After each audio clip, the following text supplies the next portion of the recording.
Sebuah mobil terbakar di SPBU Jalan Imam Bonjol, Lubuk Pakam, Sumatera Utara pagi tadi. Petugas SPBU dan pengendara mobil berhasil menyelamatkan diri, sementara satu penumpang terluka dan segera dibawa ke rumah sakit. Api berhasil dipadamkan seorang pedagang bakso yang cekatan menyemprot kobaran dengan alat pemadam. Saya posisinya lagi jualan, duduk, karena ada teriak kebakar, bang, saya langsung lari. Selain saya ambil apar, saya sempurkan ke mobil. Jadi pekerja sana nggak berani nyemprot Ada yang berani, pas saya sendiri bantu, baru petugasnya bantu. Iya Pak, itu aja. Jadi Bapak yang ngapain apar ya? Iya Pak. Oh, mereka nggak tanggung jawab ya? Iya, nggak ada tanggung jawab. Polisi datang ke lokasi untuk menyelidiki penyebab kebakaran. Dalam mobil yang terbakar ditemukan banyak jerigen yang diduga dipakai untuk mengisi BBM secara ilegal di SPBU ini. Pihak pengelola dan petugas SPBU dibawa ke kantor polisi untuk diperiksa lebih lanjut. Dari Deli Serdang, Sumatera Utara, Amiruddin, iNews melaporkan.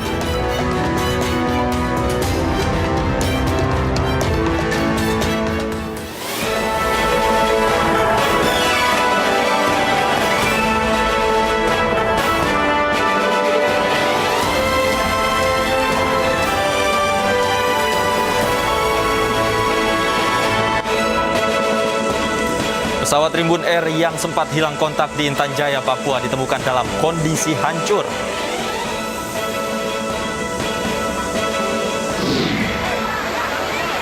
Satu keluarga terjatuh saat menyeberang jembatan gantung di Lebak, Banten.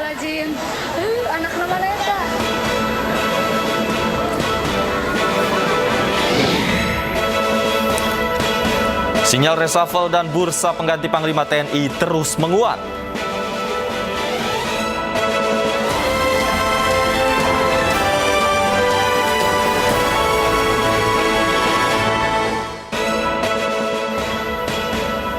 Selamat sore pemirsa, demikian tadi berita pilihan iNews sore bersama saya Stefani Patricia dan rekan saya Davi Pratama yang akan bergantian menyampaikan informasi selama 2 jam ke depan. Selamat sore Davi, ada informasi apa saja di segmen awal iNews sore hari ini?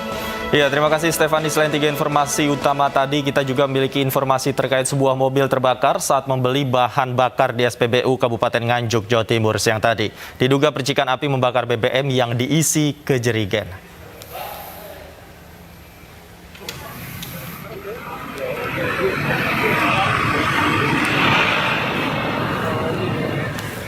Sebuah mobil minibus tiba-tiba terbakar saat membeli BBM di SPBU Kecamatan Loceret, Kabupaten Nganjuk, Jawa Timur dengan menggunakan jerigen. Kobaran api yang besar membuat petugas dan warga kesulitan memadamkan api. Akibatnya dalam waktu yang tidak terlalu lama, seluruh bagian mobil ini ludes tak tersisa.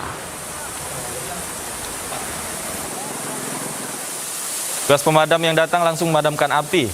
Menurut pemilik mobil, kebakaran terjadi saat dirinya sedang membeli BBM untuk dijual lagi di pom mini miliknya dengan menggunakan jerigen. Saat dilayani petugas, dari bagian mesin mobilnya tiba-tiba memercikan api dan langsung menyambar ke jerigen yang berisi bahan bakar. Mesin kosong. Waktu itu sedang apa, Pak? Ngisi. Habis isi bensin ya. Terus setelah tahu kejadian kendaraan kebakaran, apa yang dilakukan, Pak? Suruh dorong, Pak. Agak jauh dari situ. Sebuah truk box hilang kendali dan menabrak pilar beton MRT di kawasan Lebak Bulus, Jakarta Selatan. Truk kemudian tersangkut di pembatas jalan.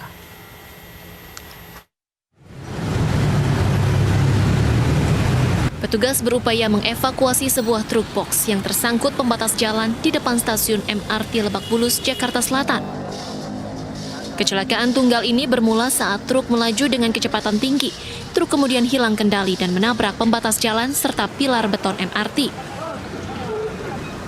Kecepatan lumayan tinggi, jadi dia kaget langsung nabrak trotoar naik. Agak tinggi sih. Sekitar 50-60 lah. Tidak ada korban jiwa, namun truk dan pagar tiang beton MRT mengalami kerusakan.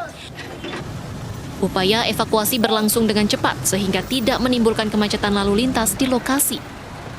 Dari Jakarta, Den Helmi Sajangbati, iNews melaporkan. Kita ke informasi lain, pemirsa. Pesawat Rimbun Air PK-OTW yang sempat hilang kontak di distrik Sugapa, Kabupaten Intan Jaya, Papua ditemukan dalam kondisi hancur. 3 kru yang berada di pesawat diduga tidak selamat.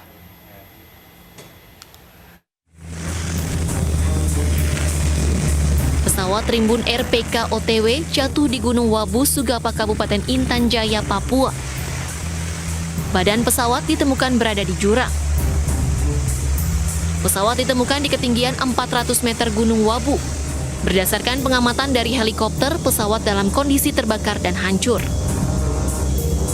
Titik jatuhnya pesawat berjarak 3,4 km dari Bandara Biologai ke arah distrik Homeo dan dari pos Biologai Satgas Yonif 501 berjarak 2,2 km.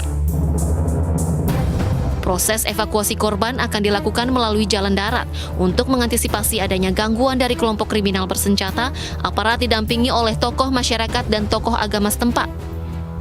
Siang tadi, tim SAR telah bertolak menuju lokasi jatuhnya pesawat untuk evakuasi.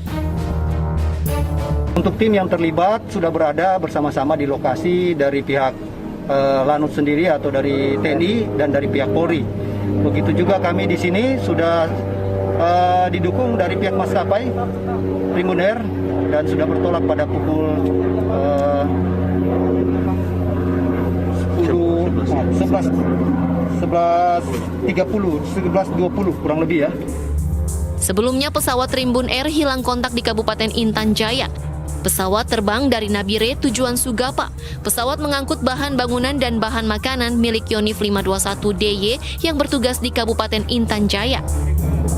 Pesawat yang terbang dari Nabire menuju Sugapa hilang kontak pukul 7.30 waktu Indonesia Timur. 3 kru dalam pesawat adalah pilot H.A. Mirza, kopilot Fajar, dan mekanik Iswahyudi. Ketiganya diperkirakan tidak selamat dari kecelakaan. Dari Timika, Papua, Nathan Making, iNews melaporkan. Dan untuk mengetahui informasi selengkapnya sudah bergabung bersama kami George Mercy El Randang, Kepala Basarnas Timika. Selamat sore Pak George. Baik, selamat sore. Baik, Pak George, bisa diinformasikan kepada kami dan pemirsa iNews sore saat ini kondisi terakhirnya seperti apa di sana pencariannya, Pak? Baik, terima kasih. Bisa kami sampaikan bahwa saat ini bahwa tim SAR gabungan yang terdiri dari Basarnas maupun TNI Polri atau Satgas Nemangkawi sudah berada di lokasi, ya, sudah berada di lokasi di daerah Bandara Sugapa. Dan untuk proses evakuasi saat ini masih berjalan. Informasi terbaru dari Kasubdit Operasi kebetulan yang berada di lokasi masih melakukan tracking mengarah ke lokasi LKP atau last known position. Dan hingga saat ini informasi 1 korban sudah sementara proses berevakuasi bersama masyarakat dan tim yang ada. Ini yang sementara berlangsung. Baik, artinya kami konfirmasi kembali 1 orang korban sudah berhasil dievakuasi, Pak, ya? Ya. Baik, kemudian apa yang menjadi kendala proses evakuasi di sana, Pak? Baik, seperti kami sampaikan pada awal bahwa lokasi ya, terutama di daerah pegunungan atau perbukitan di Papua ini tidak segampang yang kita pikirkan. Banyak kontur-kontur dan jalur-jalur yang sangat curam untuk proses melakukan pencarian ataupun evakuasi. Oleh karena itu, obstacle-nya, permasalahannya adalah bagaimana cara membawa korban ini ke Bandara Sugapa untuk dievakuasi ke Timika direncanakan. Jadi hambatan atau permasalahan yang ada satu itu. Yang kedua, boleh kami sampaikan bahwa selain hutan rapat, daerah yang terjadi insiden itu daerah yang masih dianggap rawan, ya, sehingga perlu sinergisitas, perlu pengamanan ekstra dari TNI Polri untuk tim evakuasi atau tim SAR gabungan mengarah ke lokasi. Demikian. Baik, kemudian 1 jenazah korban yang sudah berhasil dievakuasi rencananya dibawa kemana, Pak? Sesuai dengan informasi yang kami dapat bahwa dari pihak maskapai juga sudah menyiapkan 2 unit pesawat, ya, untuk dibawa ke Timika, tetapi direncanakan esok hari. Demikian. Kalau untuk radius pencarian sendiri, apakah sudah ada yang ditentukan Pak jaraknya? Baik, untuk koordinat sudah diketahui, tidak ada pencarian lagi. Jadi tim hanya medivac atau medical evakuasi. Tidak ada lagi searching udara, karena sudah diketahui posisi objek berada. Dan yang jadi obstacle sekarang, jadi permasalahan adalah membawa korban dan 2 korban lainnya untuk diturunkan dan dibawa ke Bandara Sugapa. Yang notabene jaraknya cukup jauh kalau berjalan kaki. Demikian. Sebentar lagi kan mengingat hari ini sudah hampir gelap. Apakah proses evakuasi dan pencarian terhadap korban yang lain juga masih akan terus dilakukan? Oke, untuk saat ini tentunya kita tim yang melaksanakan pencarian atau trekking ke lokasi tentunya menyesuaikan ya. Menyesuaikan selain bivak di lokasi perjalanan itu, ya mereka akan menyesuaikan. Informasi terbaru mereka melakukan perjalanan ya, melakukan perjalanan. Nanti ada perkembangan akan kami publikasikan lebih lanjut bersama unsur yang ada di Kom Center, bersama dan Lanut dari pihak kepolisian dan dari pihak bandara maupun dari Airnav. Ya. Baik. Terima kasih Pak George sudah berbagi informasi bersama kami. Selamat sore. Pemirsa, Komnas HAM memanggil pimpinan Komisi Penyiaran Indonesia terkait dugaan pelecehan seksual dan penganiayaan yang dialami salah satu pegawainya. Selain KPI, Komnas HAM juga akan memanggil polisi untuk dimintai keterangan hari ini.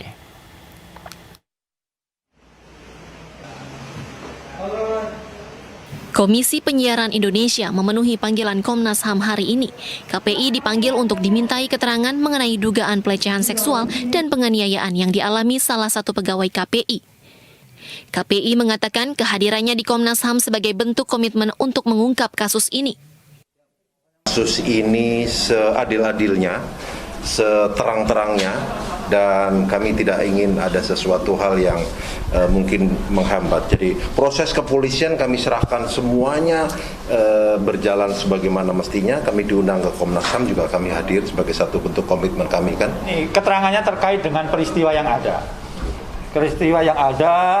Terus kemudian tahun berapa, yang kan ini kita didasarkan pada rilis yang sudah beredar di publik.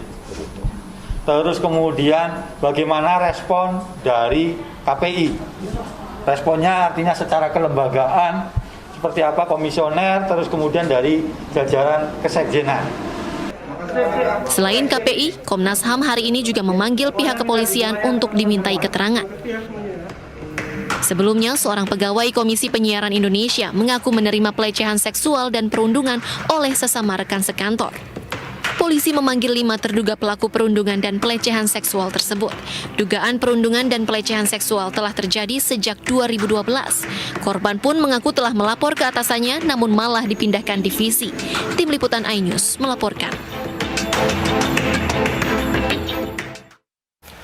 Pasangan suami istri terjatuh dari jembatan gantung di Lebak, Banten. Motor yang dikendarai terpleset karena licin. Inilah video amatir warga yang menyelamatkan seorang wanita yang terjatuh dari jembatan gantung di Sungai Ciberang, Kecamatan Lebak Gedong pagi tadi.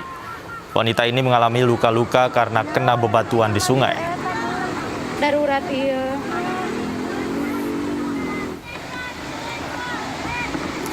Sementara itu suaminya berhasil bergelantungan di tali jembatan hingga akhirnya diselamatkan warga.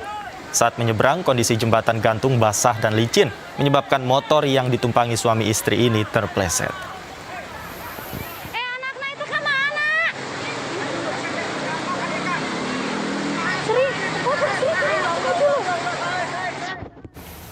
Sementara itu, pemirsa, banjir yang merendam 7 kecamatan di Kabupaten Wajo, Sulawesi Selatan telah berlangsung selama 2 minggu. Banjir yang diakibatkan meluapnya sungai Walenai dan Danau Tempe bertambah ketinggiannya dari 3 meter menjadi 4 meter.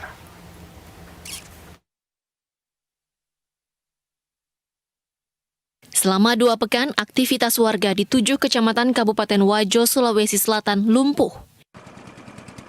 Ratusan rumah nyaris ambruk karena tergerus gelombang banjir yang diakibatkan meluapnya sungai Walenai dan Danau Tempe. Tingginya curah hujan memperparah ketinggian banjir dari yang sebelumnya 3 meter menjadi 4 meter. Data sementara BPBD Wajo menyebut 48 desa di 7 kecamatan terdampak banjir. Warga bisa beraktivitas menggunakan perahu kayu, sementara fasilitas kesehatan, pendidikan, rumah ibadah, hingga sejumlah ruas jalan terdampak banjir. Iya, semuanya terendam. Semua terendam ya, Bu? Iya.